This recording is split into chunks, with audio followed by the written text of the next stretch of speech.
All right, well, welcome back, everybody. This is Matt Canik. I'll be joined this afternoon by the great Hannah Lieberman. Hannah, how are you doing? I am in air conditioning right now, which I think is as blessed as someone can be. How are you, Matt? I'm doing awesome. Yeah, indoors is where you want to be on this hot, hot Las Vegas summer day. Speaking of hot, we've got four Scrabble players hot after the morning session of day one. In the NWL division, just four undefeated players remain. We have Jackson Smylie, Andy Huang, Ori Swift, and Chris Cree atop Division One right now. Each of them at 4-0. Though I'll point out Chris is 4-0 plus 79. So four Wow. sweepers for him this morning is what it seems like. And Chris Cree will be sitting down on stream with us in just a moment. Our first game going to be Jackson Smylie coming off a Word Cup victory and $10,000 2 weeks ago, trying to win 10,000 more at this tournament versus Chris Cree, who is no stranger to winning money at Scrabble tournaments himself. I think most famous for winning over $50,000 at a blackjack table in the middle of a Scrabble tournament, Oh, but not winning the Scrabble tournament himself. So surely Chris having a good time in Las Vegas and also having a good time in this tournament. I'll be excited to watch these play. Chris has obviously done a lot for Scrabble, the founder of NASPA and president for several years. And Jackson Smylie doing his own thing for Scrabble as well. One of the young up and comers came into the cool Scrabble scene and really just kind of dominating Scrabble for the last little while. Jackson just now strolling in from lunch. Chris has been waiting patiently all this time. And we'll get those tiles bagged up. Cree to go first, Jackson to respond second. And yeah, we are looking forward to a good game.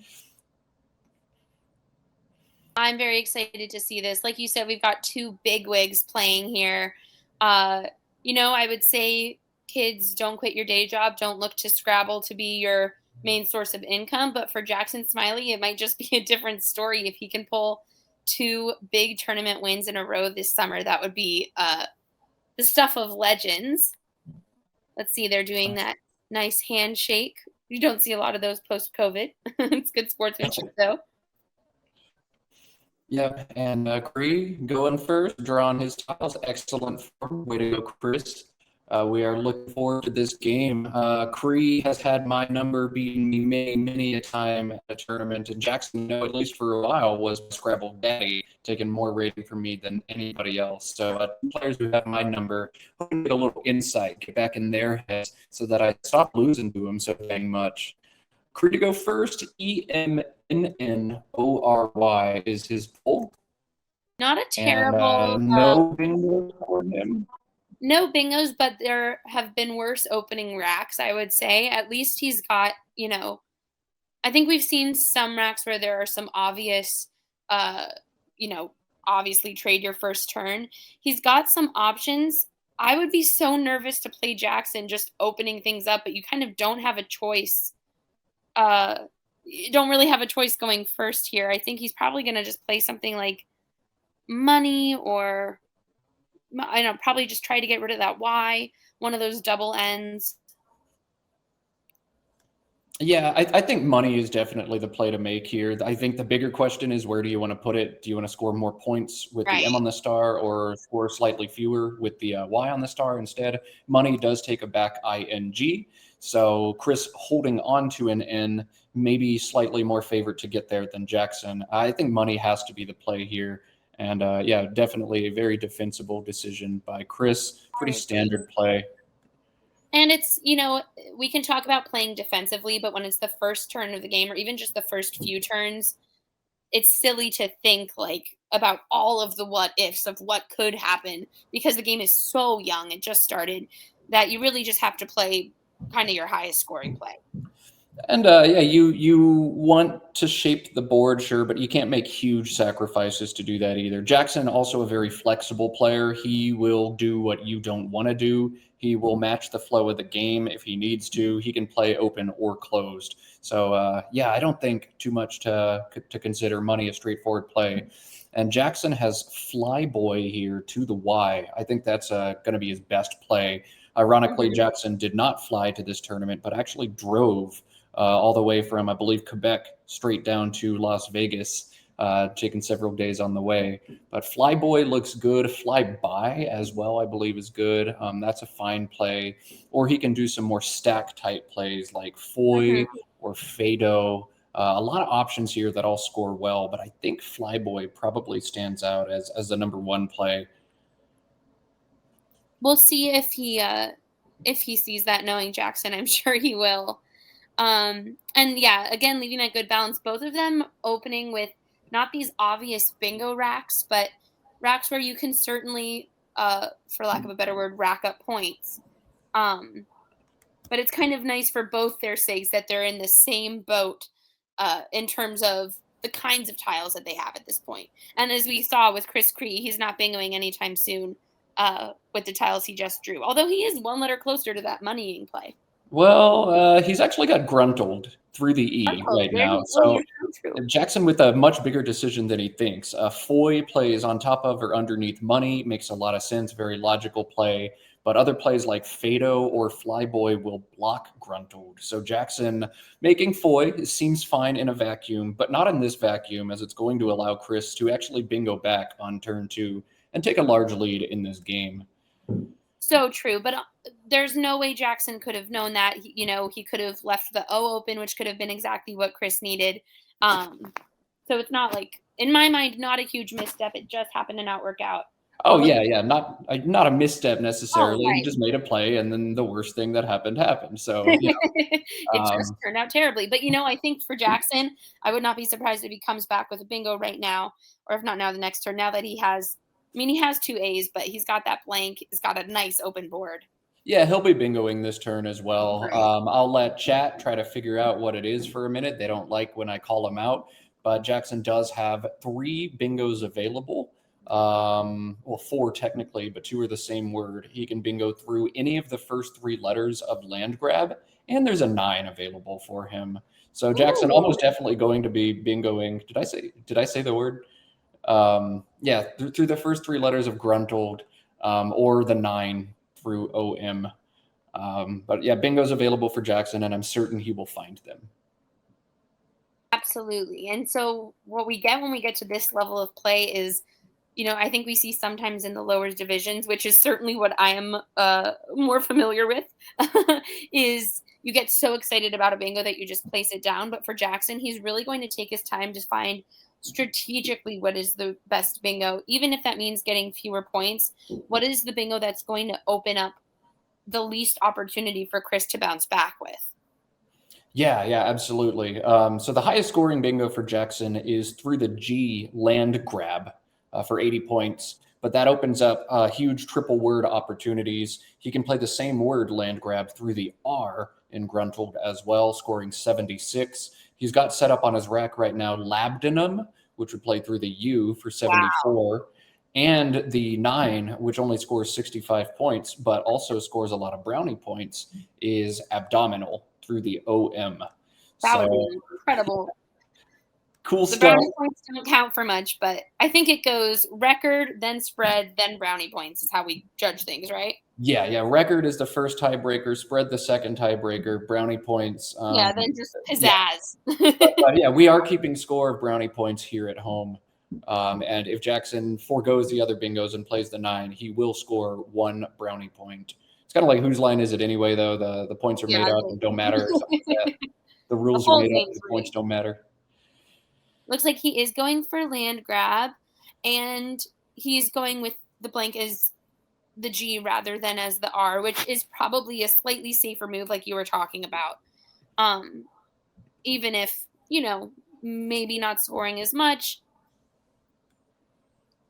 Yeah, and I think this is a right decision here. A quick Quackle simulation agrees that land grab 476, as Jackson has played, is correct. Just a huge testament to Jackson and his word knowledge. He doesn't spend a lot of time. He finds all of the bingos and chooses the best one. That's what sets him and a few of the other very, very top experts apart from some other people who may not have seen any or all of these bingos, who may have played land grab not knowing that it was the best play. But Jackson Of likely does. Of course, Chris is able to come back with essentially a bingo himself. A binglet is as I've heard it referred. once again are seeing with Jackson, he's making the right moves. They just happen. I don't know if he forgot to make a virgin sacrifice to the tile gods, but they happen to be exactly what Chris needs. Yeah, yeah, that's twice in a row now. Jackson makes what looks like a fine play that happens to do exactly the wrong thing with the board, but he's still very much in this game. AAHILN and the second blank on his rack. So Right. It's Jackson drawing also both blank in the first four turns. absolutely. It's also the First second three time turns, that yeah. we've seen Jackson with two A's and a blank on his rack after Chris's big moves. So I don't know. Nothing is not consistent, these two. A slightly Right. less friendly board Uh, for eight at this point. I mean, there's, you know, he had so many options when it was just that long Gruntled to play through. Um, Now he might have a slightly harder time finding eights, but that might just be because I'm not as I'm just not as good a player as Jackson. Yeah, Jackson's going to spend his time and look for a bingo here. He does not have one. I have the luxury of having Quackle open, and I know those that kind of things. He has a play that clearly stands out to me as better than anything else. Aha down from the A in land grab, making UH, and Yeah, an A scores 24, holds AILN blank. That's about as good as you're going to do if you're not going to bingo here. I'm certain Jackson's going to take a little bit of time, look at every available opportunity, try to find bingos through that C, try to find sevens in this rack. But there's nothing there, and he's probably going to look for nines as well through that OM, but there's nothing there, and I'm certain he'll eventually settle on aha. Nothing else makes a lot of sense for him to play. absolutely. And the nice thing about Aha is one, it's not an insignificant amount of points. It's not like he's throwing away the turn for 5 points.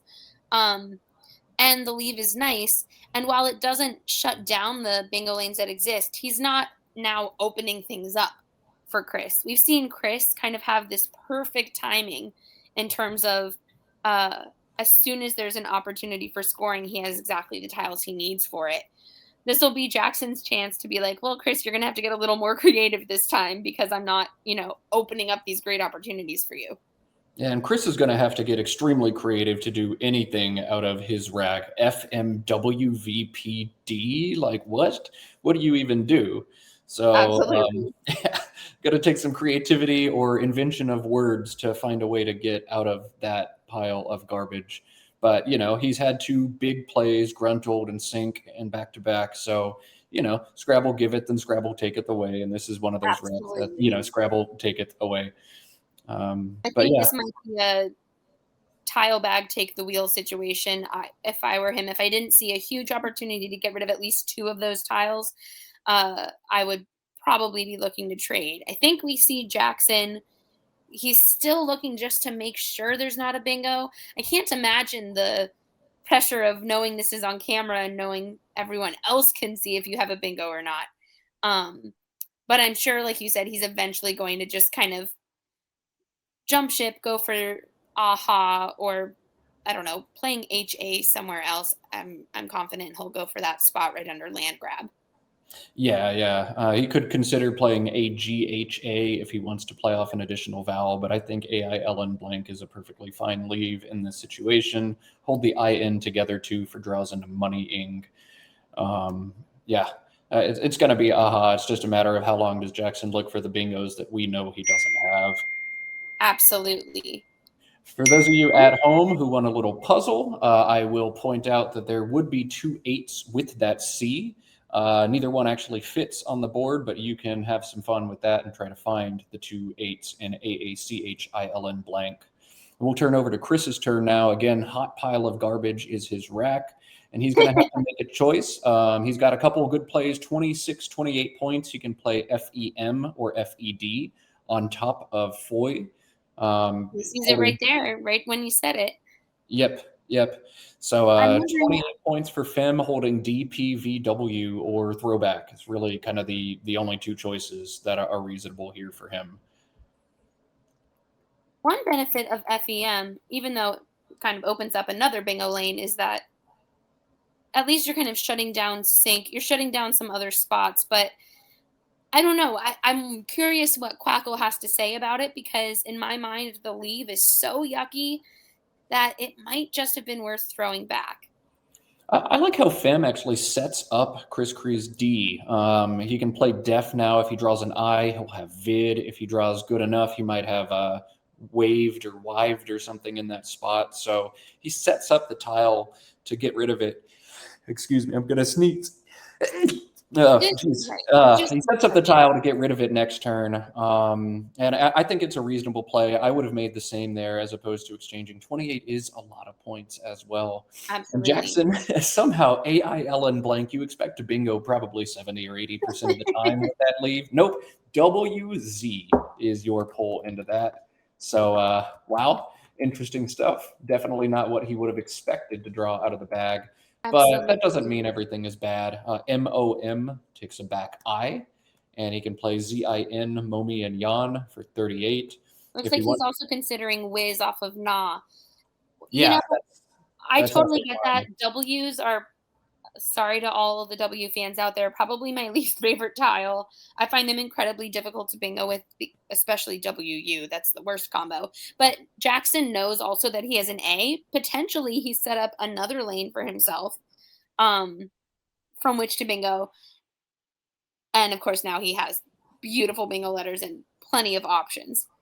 Yeah, no, that's exactly what Jackson was thinking with a play like Wiz. Keep the board a little more open, set up a line I have, and continue going from there. I don't know what Chris did to his camera. I guess he bumped it. We're a little askew here, but hey, we'll make it work. We're just adding some dramatic angles here. We're going like, I don't know, it's a film noir thing. Yeah, absolutely. For Yeah, you some dramatic value. filmographers out there, let us know what you think. Keeping the intensity high. Cree, again, a bunch of clunky consonants and one vowel to give him just enough flexibility that he can't justifiably exchange. He's got some plays next to Wiz that are crazy. You know, DAW or DAP both play there, 29, 28 points for those options, but give the opportunity for enormous plays back. A bingo in that line would be about 100 points. So I don't Absolutely. think you can make those plays. Creed likely doesn't expect Jackson to be as close to bingo range as we do, but HA, playing just HA on the aha turn after spinning a while implies you're probably pretty bingo prone. And then WIZ, like, you picked up the Z, so you couldn't bingo. Absolutely. You probably have Jackson pegged on a good rack right now. It looks But like what he's else could you considering, do? He could play W he could have Vaz. played Okay. WAD. He So could have tighten things up. Yao and Wad, but I like Vaz just for the sake of closing down the one lane to end your bingo in an S right now. So if Jackson, did pull bingo letters, but they weren't as versatile as the ones we know he has, then Vaz means basically you're going to have to start with an A or play an 8 through the V or the C. Um, so it is a good defensive move. Of course, we know that it's not going to be quite defensive enough because Jackson has uh, the tiles that he does. Right. But I still think I really like this decision by Chris Cree. Makes a ton of sense. Make it very difficult for Jackson to bingo. Jackson has 4 playable bingos on this turn. 2 score 78 points. 2 others score significantly less, 64 and 62. But none of them play in the spot that Jackson just set up, which is a Right. little bit ironic. So inhaled or inhaler play on top of Fim, making either ref or def, depending on what he wants to make the blank. Then he's also got nailhead through the A and vase and ethnical through the C on top. Ooh. So 4 bingos for Jackson. He could also consider here not bingoing and just playing HE underneath vase, setting up a double line that he may be able to crush next turn. But in all likelihood, Chris is going to play underneath HE almost all of the time. Right. So inhaled or inhaler are sort of tough plays to make. They're going to give back a lot of points on a board that is otherwise very tight. But I'm not sure what else to do. I don't think you can justify not bingoing, and it's ridiculous and Absolutely. paranoid to play ethnical for 62 when you have inhaled for 78.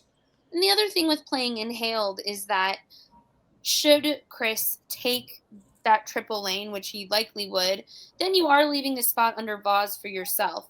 And, the spot next to Wiz, which is also high scoring, although very risky. But what's nice is that if you're going to open up an opportunity for scoring on a board, it's nice when it's on a board that already has at those opportunities, so you don't feel like you're exactly, he's going for it. So you don't feel like you're, you know, left in the lurch when your opponent takes it and now there's nothing else for you.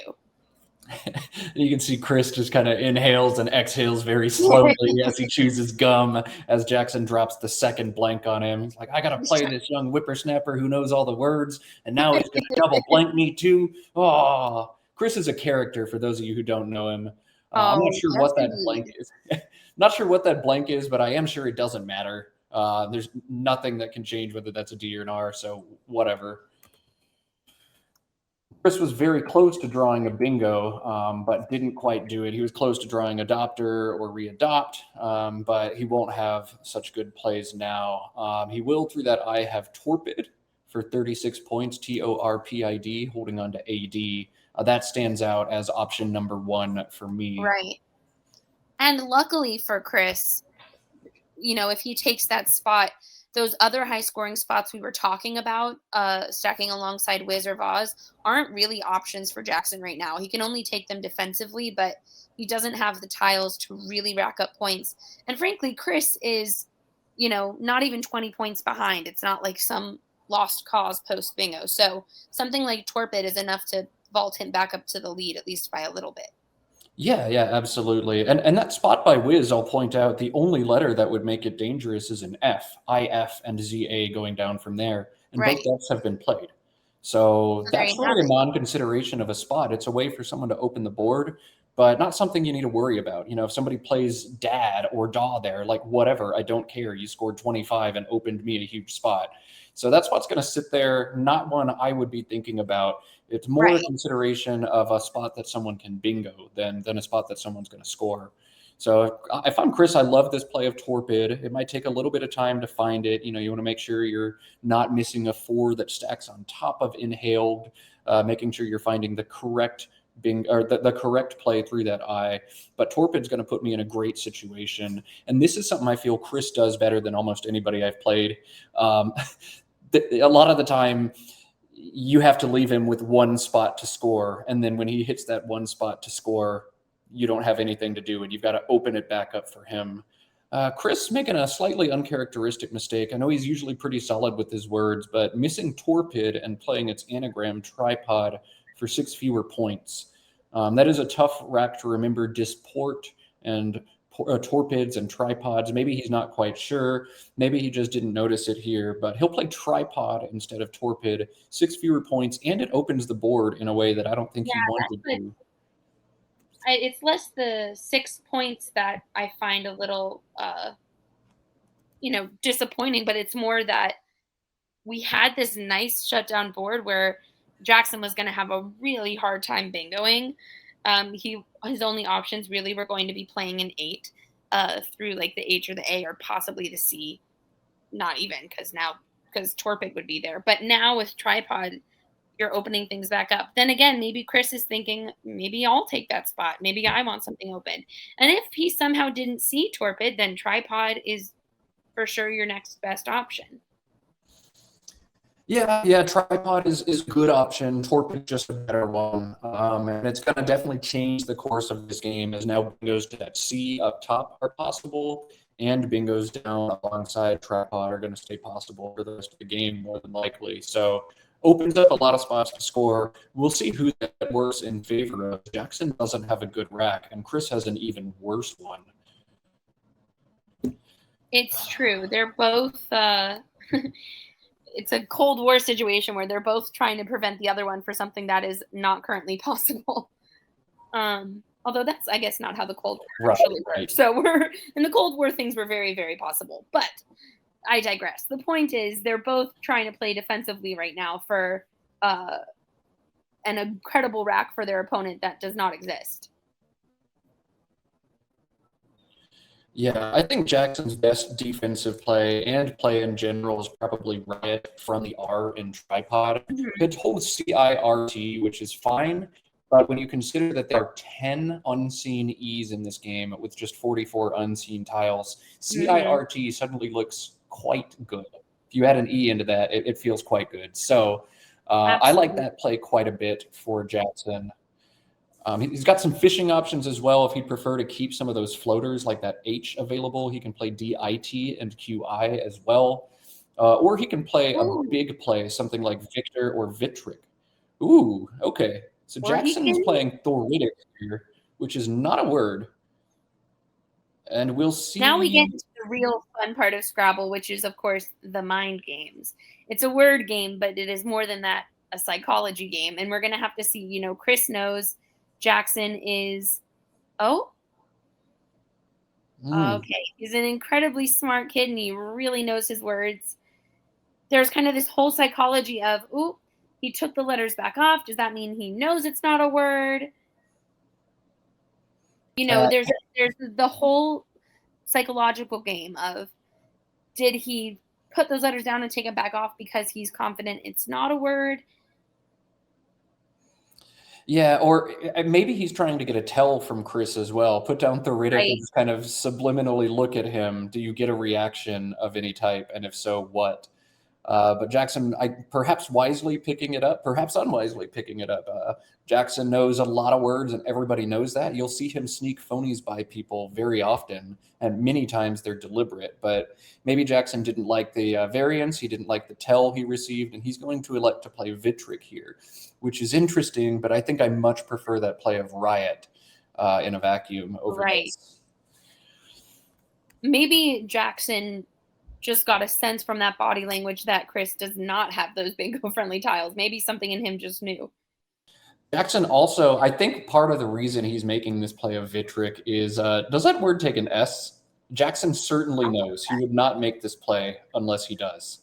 And Chris may be uncertain. You at It home, does. you are likely uncertain unless you've already looked. I was uncertain until I looked it up as well. It looks like an adjective, and it is an adjective, but it takes an S. The art of making or decorating glass articles. So it does take an S. Jackson picking up an S, and that's going to make this game quite interesting down the road. All right. I think that was a pretty smart move on Chris's part, racking up some points, which, at this point he's going to need. We see that Jackson has a power tile and his S ready to possibly play on that triple. And like you were saying, so many E's left in the bag that I don't think it's a big risk getting rid of both of the E's on your rack. Normally I'm like, no, no, save one. But I think given that we see the tile distribution left in the bag right now, Yeah, yep, yeah. and there No, he goes. great play by Chris. Good way to score a lot of points on the empty rack, get rid of it. And yeah, you're okay holding AIT with all of those E's unseen. Now Jackson gets to make a big decision. He's likely going to cash in this S, but how does he do it? He has jilts or jolts. He also has soju underneath. So soju's going to open this board up a little bit. Not much is going to front hook that S, or I'm sorry, that U that floats out there. Right. But it is something that's going to be there and be annoying for him. Or jolts, it's going to hold two vowels. Jackson But is instead, doing neither. So I I wonder think what this means. Is Jackson now not sure that Vitric takes an S? Did I misread this? Or is he hoping maybe to surprise Chris later and draw a turn on a challenge? I have no idea. there could also be that consideration that SUIL, it's not ideal, but it's not the worst leave. And you're thinking, oh, probably pull an E. There's certainly bingos that can be made from these letters. But then he has this super unfortunate draw of OOU, which is kind of uh like as badly as that could have gone.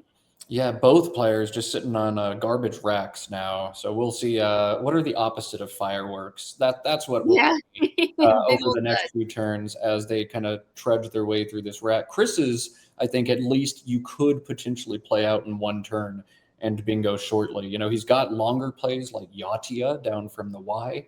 Even Mhm. shorter plays are going to help him potentially work out of this. A play like TAU next to Wiz sets up his N, but also the three unseen S's to him. There's a lot of ways for him to get out of this rack. How long versus short does he want to play? You could be as aggressive as just playing urea through the R and Vitric, open up bingo lines, but hold AINT with 6 unseen E's and 4 unseen R's. and 3 unseen S's, like that makes a ton of sense too. But how aggressive do you want to be? How much do you want to score now? How much do you want to open the board? How much do you want to keep things tight? A tough turn for Chris, and one of those where I think you ask 10 experts and you'll get 4 or 5 different answers on what they would do this turn. And I have a feeling this is going to be a turn where hindsight will be 2020. Right? I think we'll come back and we'll say, "Oh, but of course, he should have opened up the board or he should have shut down the board." But so much of it is dependent uh on what comes next out of the bag, as we just saw with Jackson, where he didn't necessarily make a terrible strategic move, but then it was just kind of the worst case scenario. We saw them with both dealing with very consonant heavy racks at the beginning, and now it has to, nature is healing. It's balancing itself back out. They're both got these vowel heavy racks. But I have to say, if I had to pick one rack, even with Jackson having that S, I would rather be in Chris's position just in terms of playability and leaving myself with something balanced afterwards. Right. There's almost nothing Jackson can do except exchange that will unbalance or balance his rack this quickly. So yeah, tough. Chris has one interesting play that I sort of like but sort of hate. It's Unica through the C in Vitric. There's only one unseen T. So Chris would be setting up the front hook to make a tunica and allow himself to play down that triple. However, it also opens up the entire bottom line of the board for Jackson to maybe go from. So it's an interesting thought, but it holds AET, which is a pretty stable leaf, and it sets up your T on one side if you miss a bingo, and on the other side if you draw the bingo. Okay. Chris going to play long out of this rack. Urinate, I think, is what he's putting down, one of the many, many words out of that rack. So Chris playing very long, just trying to dump these vowels off of his rack, get rid of it all. That makes sense. I think, though, if you're going to make that play or make a play like that, maybe you want to score a little bit more. Yadia, I just think, is a slightly better version that doesn't allow so many like overlapping bingos and things. But that's what he plays, Urinate, and Jackson hits back right away with Udo. So rather than blowing up that rack something longer, LIOSU is what he's going to be holding. But again, so many E's are maybe going to bail you out. Draw something like Soil Year. Oh my God, he just drew Soil There Year. you go. Wow. Okay. Well, yeah. This is exactly what Jackson thought would happen last time. And he's like, I just got to give it one more chance. And we see how wrong it could have gone, because here Chris is again with these A's, the double A's, the double E's. Fortunately, though, he hopefully will be able to, get some high scoring opportunity because of he has a bingo, actually. He's got a bingo through the C. It's a tough one, but Precave, Precavae, is 84 points. Oh, how could I have missed that? Right, exactly. Come on. I don't know if you can gauge the sarcasm in my voice, but I'm the obvious move of Precave. Can't even replicate it to say it. But assuming he doesn't see that and maybe isn't even looking for it, even without that, he does have some higher scoring options. But again, I think they're both reading what's left in that tile bag based on their tracking and saying there are a lot of bingo friendly tiles out there. So we'll have to tread carefully. It's going to be, he already had that big risky move of opening up the board with Urinate. The question is, if he leaves the board open one more time, is he going to get as lucky again that there we go. Okay, so he's going to miss on Precave, and Pariv is a good play if you're not going to play the bingo here. I also like this play because I think we're going to find out if Jackson truly knew that Vitric takes an S, or if he's willing to try it here. He's got lousier as well, but this will be interesting. Pariv actually doesn't take a back S, so what does Jackson do here? That's quite interesting. But wow, big bingo miss for Chris, though the bingo would have allowed Jackson to bingo back. And now we'll see what Jackson does. I certainly don't judge missing that bingo. And I also, it's interesting if I, hypothetically, as I clearly know every word in the dictionary, but if I didn't know which between Vitric and Pareve takes an S, I would guess the latter. I wouldn't instinctively, without having studied it, know that Vitric is the one that takes that S. Yeah, it doesn't look like it's the one that does. Jackson's got to know that AEE rack is quite high probability, and it is only repaves. Right. So, this seems like one of those words that you type wrong on Aerolith a few times. But Right. Right. yeah, yeah. So Jackson definitely has to know Pareve doesn't take an S. I'm sure Chris knows that as well. And the fact that Jackson hasn't played yet really tells me that Jackson did not know the hook to Vitric, which makes that whole play a lot more cryptic. Here I was thinking he did it on purpose, trying to set the bait, but in fact he baited himself. Uh, Well, maybe he was doing it thinking he's shutting down that triple lane. Maybe he thinks we both know it doesn't take an S. Yeah, that's the only thing I can think of here. Jackson probably doesn't think it takes an S. It would be wild if Chris draws an S, as we'd get to find out if he knows. But Exactly. wow, very interesting here. So Jackson missing his bingos or missing Vitric. He's going to play Pareu here, holding ILOS, and Chris now with a big opportunity to play NIXE for a boatload of points. Oh, Jackson. It's just so many vowels left in that bag. Yeah, yeah. No, that's tough misses as we see both players miss a bingo back to back. Scrabble's hard to play very well. Scrabble's almost impossible to play perfectly unless you're Nigel Richards. But from both of these players, just the history they have and the word knowledge they have, I'm surprised to see either one of them miss these bingos. I mean, I wouldn't have seen them over the board either, Oh but gosh, there's I a would never reason have I'm seen here them. at home and not trying to win this tournament.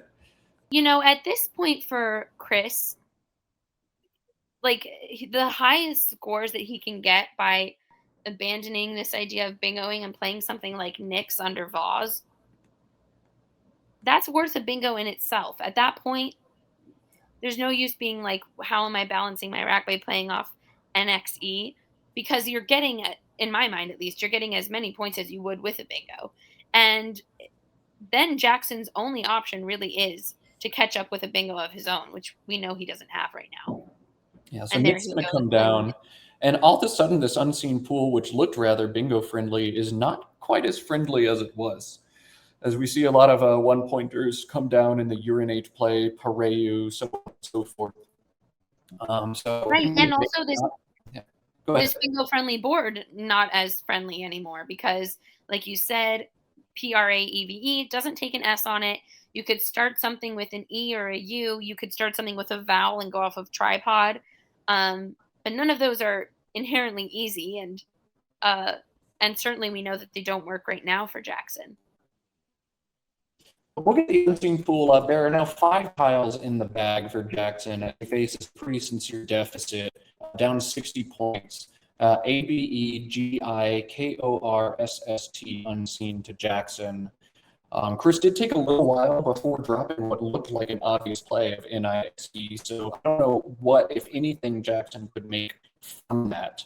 Probably that Chris didn't have the T. It doesn't make sense to drop an E in most racks in that situation. But I'm not sure. I'm not sure what Jackson's going to drop, if anything, from that. But Jackson, it's getting pretty desperation time for him. He's Right. almost certainly going to need a bingo to win this game. And he's got a little bit of bingo options down with the letters in Pareu alongside tripod. But at this point, I think you have to open another line as well. So I wouldn't be surprised if we see ZOO for 12 played here. Chris going to need to block the triple word threat. And then maybe Jackson able to bingo and catch Chris, bingo somewhere else and catch Chris. Right. Basically, at this point, you're intentionally almost setting up your opponent for another scoring opportunity because then at least they're leaving your bingo lanes alone. And if not opening up a lane for yourself. But it's nice that, hey, if you're going to score, okay, he's going with Aloe. Looks like he's going to ALOE. A little bit riskier given how few tiles are left in the bag, but I do get the rationale.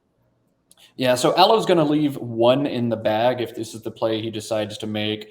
String this board wide open. If Chris does make a little stacky play next to it, there's 2 unseen Gs to Jackson, so Zag is quite likely. Maybe he's thinking to bingo from the O or from the U through the E or alongside tripod. You got to be desperate when you're down by this much. But I wonder after Allo if Chris makes like a dinky little play next to it, can Jackson even win with the bingo? I'm not sure. My thoughts too. Oh, and he does not draw. No, yeah. At least obvious to me, bingo friendly tiles. But I agree. It's such a scoring opportunity, almost in a way that Zoo was a little less friendly to that scoring.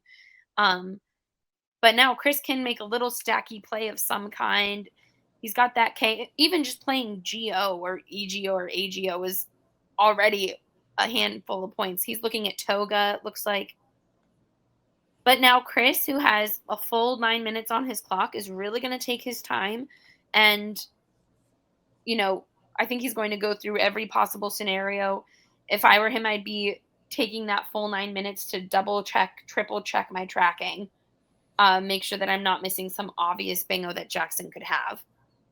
And Jackson's in my least favorite situation in Scrabble, where you know you're dead, but your opponent doesn't know you're dead and has 10 minutes on their clock, and then you just sit there slowly sipping your room temperature coffee after it's been sitting there for an hour.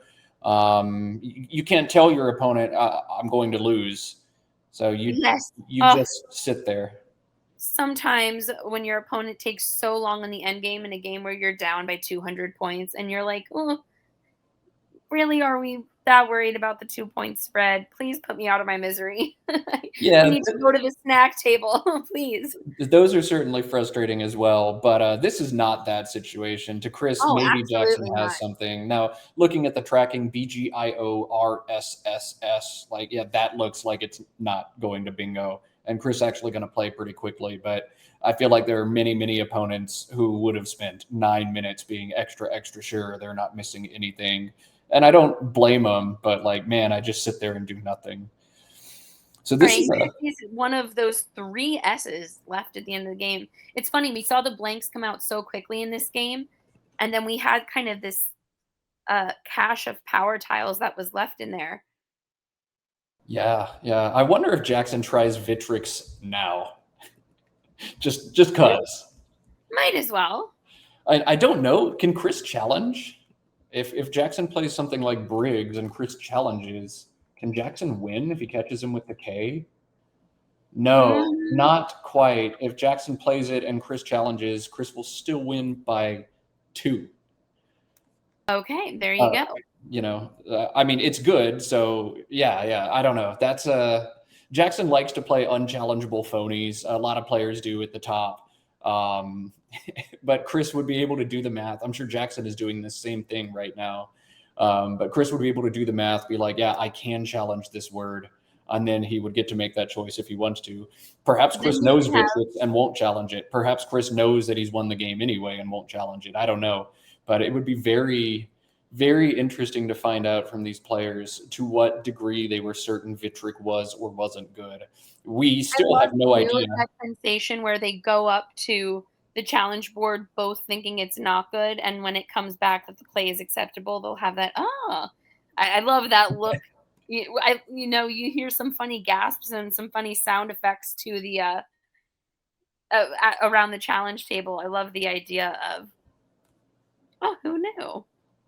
Yeah, so we can tell now from the way Jackson has played this game, he is almost certain that Vitric does not take an S. He forewent Lousier and Soilier. You have to be quite certain it doesn't take an S to bypass those plays. Chris only drew his S right now, so we never had the opportunity. But it would be something if Chris knew the entire game that it took an S and just never had the opportunity to do anything. We'll have to ask them later. There was a lot of we were doing a lot of psychological speculating here. Certainly, this game is now in the bag for Chris Cree. I mean, listen, it's easy for me to sit here and judge and say, "Oh, they didn't know Vitric took an S," but uh, the level of play here is just incredible, and the word knowledge as well. Absolutely, yeah. And Chris actually has one out here. Jackson probably thinking he's blocking Chris's outs. It's neat. One might even say it's sick. but the out is Sickee, Sickee, through the C and the E. But alas, I don't think we're going to see it. We would have seen it already if we see it. Chris probably looking for other outs, doesn't see any, and is just going to have to make a smaller play instead. Right, which we talked going into this about Chris's spread going into the game, which at the end of the day, your record is much more important. And I think we're getting an insight into that now. It doesn't necessarily matter that he find the biggest play. He just needed to lock down the board and maintain that lead he had built after Toga. Looks like he's going to go for KIS off of land grab, which is perfectly acceptable, getting plenty of points. If you don't see Sickee, I think that's probably one of your best plays. Yeah, for sure. 25 points is quite good. And now Jackson just going to go out with the OS right there. So that's going to be our game. Definitely some questions. Vitric taking an S. That was a curious decision by Jackson, but I thought he forwent some equity there to set up this hook, not to close the board. And it ended up burning him. Vitric was. Oh, is he looking it up right now? Oh, it looks like he wants to know if Vitric is good. Looks like he looked up bingo. I'm not sure. We have to remember too, I think they set up Vitric happened so that, or in lieu of his playing a phony, right? He was considering playing an 8 through that H of Inhale, and then went with Vitric. So there was a lot of interesting decision making happening on that turn. Yeah, Jackson likely looking up Thoritic and asking Chris, would you have challenged? And I don't know what Chris is saying. I'd love to hear the post-game banter here. I think we have a microphone. Let's see if we can turn it on and hear.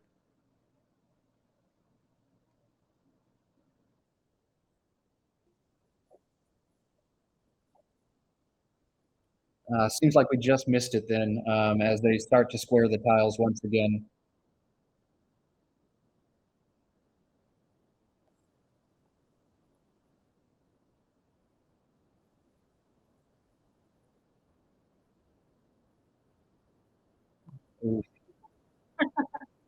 Yes.